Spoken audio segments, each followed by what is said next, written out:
Cristiano Ronaldo club ലോകകപ്പിൽ കളിക്കുമോ? Football ലോകം ഈ ചോദ്യത്തിന് ഉത്തരം തേടി ആകാംക്ഷയോടെ കാത്തിരിക്കുന്നതിനിടയിൽ നിർണായക പ്രതികരണവുമായി ഫിഫ പ്രസിഡന്റ് ജിയാനി ഇൻഫന്റിനോ. ആരാധകർക്ക് പ്രതീക്ഷ നൽകുന്ന വാക്കുകളാണ് ഫിഫ പ്രസിഡന്റിൽ നിന്ന് വരുന്നത്. ക്രിസ്ത്യാനോ റൊണാൾഡോ ക്ലബ് ലോകകപ്പ് കളിക്കുന്ന ഏതെങ്കിലും ഒരു ക്ലബിന്റെ ഭാഗമാവാൻ സാധ്യതയുണ്ട്. ചില ക്ലബ്ബുകളുമായി ചർച്ചകൾ നടക്കുന്നുണ്ട്. ഏതെങ്കിലും ക്ലബ്ബുകൾ റൊണാൾഡോയെ ക്ലബ് ലോകകപ്പിനായി സ്വന്തമാക്കാൻ താല്പര്യപ്പെടുന്നുണ്ടാകുമെന്നും ജിയാനി ഇൻഫാന്റിനോ പറഞ്ഞു.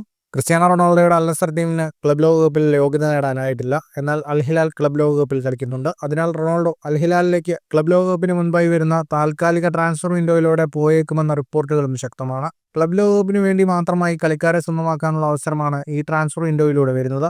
2 കളിക്കാരെയാണ് ക്ലബ്ബുകൾക്ക് ഈ ട്രാൻസ്ഫർ വിൻഡോയിലൂടെ താൽക്കാലികമായി സ്വന്തമാക്കാനാവുക.